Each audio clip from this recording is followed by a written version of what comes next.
안녕하세요. 주스입니다. 이번 영상은 다음 주 신규 IPO 종목인 한국파마에 대해서 이야기해 보도록 하겠습니다. 한국파마는 이제 바이오테마에 속하는 우리 흔히 말하는 제약사 쪽에 관련된 종목이고요. 의약약품을 직접 개발, 생산, 마케팅, 판매까지 가능한 종합제약사라고 보시면 될 것 같습니다. 한국파마 사업 분야에 대해서 한번 이야기를 해볼 텐데요. 사실 저도 이 종목에 대해서 관련된 자료도 보고 유튜브 영상도 많이 봤는데 너무 어려워요. 계속 듣다 보니까 약간 이해는 되는데 제가 이해했는 거를 그냥 간단하게 풀어만 드리겠습니다. 정확하게 굉장히 많은 약을 취급하고 생산하고 개발도 하고 하기 때문에 거기에 대한 디테일한 내용이 들어가 버리면 저도 일단 공부를 좀 더 해야 될 필요성이 있고요. 근데 그거를 제가 풀어냈을 때 사실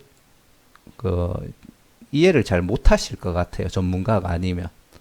예, 저도 그렇고요. 그렇기 때문에 그냥 대충 이런 거 하는 회사다. 이런 약을 주력으로 생산한다라고 보시면 될 것 같습니다. 일단은 한국파마 같은 경우에는 매우 진짜 다양한 분야의 모든 약들을 직접 생산하고 판매까지 다 하고 있습니다. 근데 그 중에서 가장 주력으로 하고 있는 상품을 얘기 드리자면은 이제 정신신경계 쪽, 쉽게 말해서 알츠하이머, 치매 뇌기능 장애, ADHD 치료제 이런 것들을 가장 주력으로 이제 판매를 해서 매출을 올리고 있고요. 추가로 이제 소화기계, 순환기계 등 약품도 판매를 하고 항생제 그리고 기타 약품들, 호흡기계, 당뇨병, 해열 진통제 이런 것들까지도 이제 직접 생산 판매가 가능하다고 보시면 됩니다. 그리고 이런 약품들을 이거는 정확하게 모르겠어요. 한국파마에서 생산을 해서 이런 업체들한테 공급을 하는 건지 아니면 이 약품들을 생산할 수 있는 권한이라든지 아니면은 아무튼 그런 것들을 주는 건지 그 부분은 저도 좀 이해가 지금 안 된 상태인데 아무튼 여러 업체들하고 협약을 맺고 있다라고 생각을 하시면 될 것 같습니다. 이제 주력으로 따지자면은 이제 고령화 관련된 약품을 판매한다고 보시면 될 것 같고요. 아까 얘기 드렸던 생산, 영업, 마케팅, 개발까지 가능한 종합제약사입니다. 이것도 굉장히 큰 장점이죠. 그리고 안정적인 성장 기반을 이런 약물로 인해서 이미 다진 상태고요. 그리고 신성장 동력도 확보를 하고 있는 상태라고 이야기를 하더라고요. 이 신성장 동력이라는 게 정확하게 어떤 건지는 좀 더 알아보시면 좋을 것 같습니다. 그리고 정신신경계, 소화기, 순환기 쪽 아까 얘기 드렸던 요 세 가지 파트에서 이제 특화 제품들을 굉장히 많이 가지고 있다라고 이해를 하시면 될 것 같아요. 협력사로는 한 50개 이상을 이제 보유하고 있다고 하고요. 우리가 가장 잘 아는 건 셀트리온 제약이 아닐까 싶습니다. 그리고 일동제약, 한미약품, 동아약품, GC 녹십자, 동국제약, 영진약품 이런 제품 이런 회사들은 거의 다 잘 아실 거라고 생각을 하고요. 1, 2년 내에 좀 매출 성장할 수 있는 걸로는 현재 한국파마에서 대장 내시경에서 대장암 1차 선별 검사제라고 얘기를 하던데 장세정제를 이야기하는 걸로 저는 판단을 하고 있습니다. 그게 어떤 검사제인지는 모르겠지만 이제 그 시장이 한국파마가 어느 정도 시장을 키워 나가고 있는 상태고 그 관련된 시장이 이제 1, 2년 안에 2배 정도를 성장을 한답니다.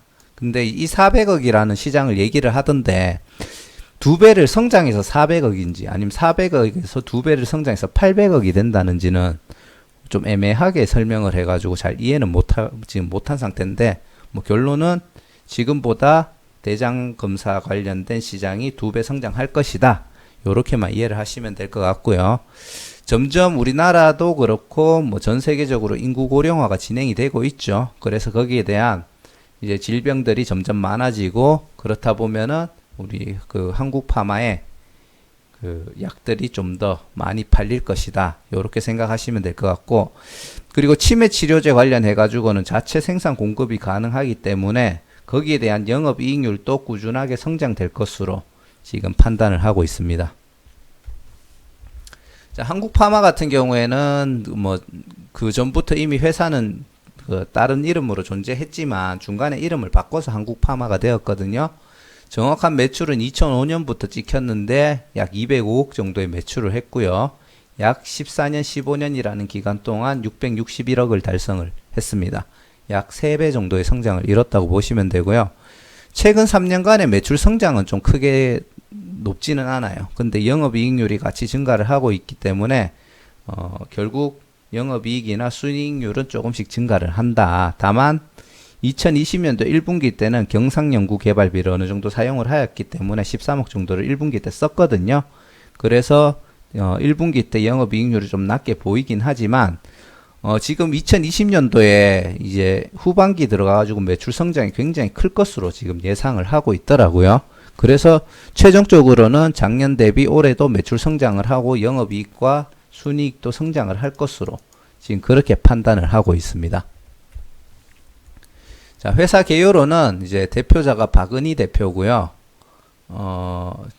정신신경계, 소화계, 순환기계 요 세 가지 아까 얘기 드렸던 요 세 가지가 가장 주력이 되는 이제 완제의 약품 다 만들어진 약을 판다라고 그렇게 저는 이해를 하고 있고요.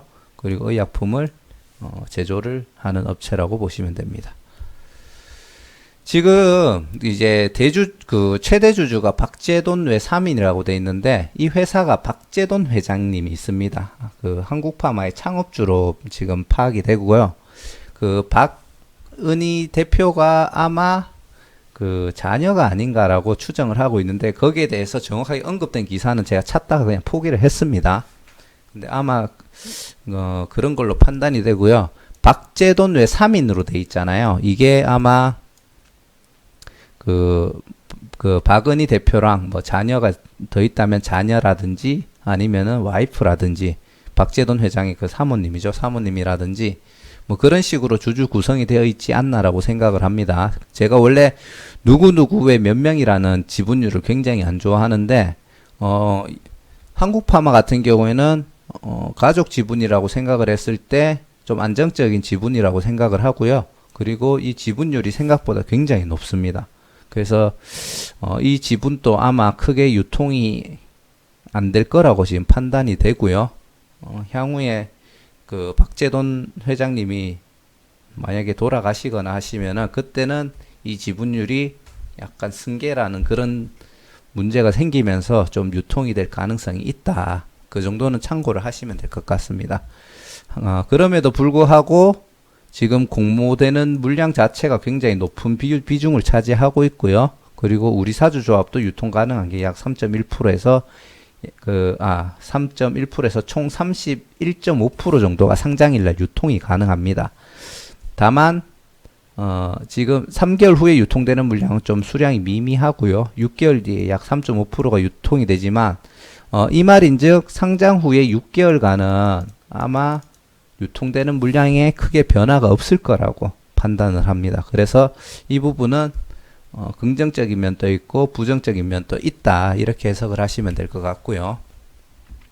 자, 수요 예측은 끝났지만 공모가는 아직 확정이 안 됐고요. 아마 월요일날 발표될 걸로 판단이 됩니다.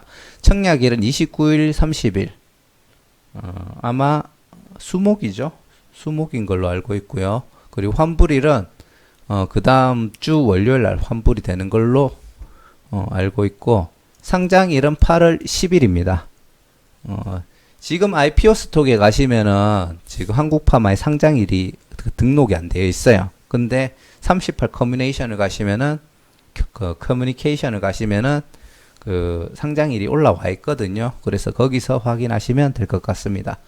그리고 청약 가능한 증권사는 미래에셋대우 주관사죠. 그 주관사에서 좀 많은 물량을 청약을 하고 있고요. 그리고 SK증권에서도 청약이 가능합니다. 그래서 이 둘 중에 하나 계좌를 만들어야 될 것 같고요. 주가 지표를 보시면은 이제 주당 순이익이 629원이고 PR이 13.51입니다. 그러면 2019년도 연말 기준으로 보시면은 현재 그 판단되는 적정 주가가 요 가격인데 8,500원 정도로 그냥 생각을 하시면 될 것 같고요. 지금 그 공모가 밴드를 보시면은 6,500원에서 8,500원 정도죠. 그런데 8,500원 이상이 40%, 7,500원에서 8,500원 사이가 50%, 약 90% 정도가 거의 그 공모가 밴드 상당 금액에 매수를 하겠다라고 얘기를 하고요. 여담으로 얘기하면은 한국파마가 지금 코덱스에서 게시판에 올라온 글에 보면은 10,000원에 사겠다라는 그 글들이 올라와 있고요. 팔겠다는 13,000원에 팔겠다라는 글도 올라와 있습니다. 그래서 충분히 그 가격 정도까지는 올라갈 수 있을 거라고 생각을 하고요. 물론 이제 주식 그 청약 후에 늘어나는 주식 비중이 있다 보니까 뭐 약간 떨어질 수도 있고 올라갈 수도 있다라고 현재 주식 기준에서는 그렇게 판단할 수가 있습니다. 수요 예측도 나중에 보고 그때는 이제 상장일날 주가 흐름을 예측할 때 같이 언급하도록 하겠습니다. 그리고 재무정보는 얘기 드렸던 아까 전에 그래프로 봤던 그 내용을 그대로 보시면 될 것 같고요. 2020년도 영업이익하고 당기순이익은 후반부에 크게 성장할 가능성이 있다. 요거는 꼭 까먹지 마시고요. 그리고 부채 비율이 2017년도부터 18, 19년도에서 지금 점점 감소시키고 있는 추세입니다. 지금 약 150% 정도 부채 비율이 있는데 바이오라는 테마 특성상 사실 부채 비율이 굉장히 높은 회사들이 많아요. 그럼에도 불구하고 계속 적자가 나고 있고, 하지만 그 바이오 테마 쪽에 특례 상장하는 종목들이 많죠. 그래서 이제 상패는 안 당하는데 한국파마가 특례 상장인지는 잘 모르겠어요. 바이오면 다 그걸 적용을 해주는 건지 그 중에서도 일부 종목들만 그렇게 선정해서 상장을 시키는지는 모르겠지만 아마 특례 상장이 아닐까라고 그냥 추측은 합니다. 그렇게 되면은 뭐 적자가 보고 하더라도 상패 당할 일은 크게 없고, 그리고 향후 성장성도 있기 때문에 현재 얘기 드리는 8,500원보다는 향후에 크게 성장할 가능성이 있다라고 봅니다. 그리고 바이오 테마의 특성을 고려했을 때 일반 기업은 100에서 200%가 그냥 적정 부채 비율이거든요. 근데 다른 바이오 테마하고 비교해 봤을 때는 물론 더 낮은 종목도 있지만 나름 안정적인 부채율이 아닌가라고 생각을 하고 있고요. 아까 앞에서 얘기 드렸듯이 대장 내시경 시장이 성장하고 있고, 고령화로 인해서 정신질환 관련된 약물들이 계속 시장이 커질 것으로 판단이 됩니다. 그래서 향후에는 계속 주가가 멀리 봤을 때는 올라갈 거라고 판단이 되고요. 바이오라는 특성이 또 이런 게 있죠. 한번 어떤 테마, 어떤 약물이 잘 엮이게 되면은 현재보다 수배에서 수십 배까지도 성장 가능할 것으로 판단됩니다. 그래서 청약할 가치는 충분히 있다고 생각하고, 지금 주주 구성으로 봤을 때도 약간 좀 흐름이 다른 종목들보다는 나을 수도 있다고 생각하는데, 최근에 이제 IPO 종목들의 그 유입되는 유동성이라든지 이런 것들이 조금 안 좋아진 거는 같아요. 그래서 저 같은 경우에는 상장했는 날 매수 잔량을 보고 좀 대응을 할 예정이고요. 나중에 주가가 좀 떨어지면은 저점에서 약간 매수를 들어가도 괜찮지 않을까라고 생각을 합니다. 상장일날 주가 예상은 제가 뭐 청약이 끝나고 난 다음에 한번 다시 예상을 해가지고 8월 10일 전에 올려드릴 수 있도록 하겠습니다. 자, 사실 한국파마라는 종목이 좀 되게 공부할 것도 많고 어려운 종목이에요. 근데 이거를 제가 다시 설명을 똑같이 어렵게 드리기는 좀 드리면 안 될 것 같아서 간단하게만 설명을 드렸고요. 자세한 정보는 직접 한번 공부를 해보실 필요는 있을 거라고 생각을 합니다. 자, 영상은 여기까지 하도록 하고요. 구독과 좋아요, 알람 설정 한 번씩 부탁드리겠습니다. 감사합니다.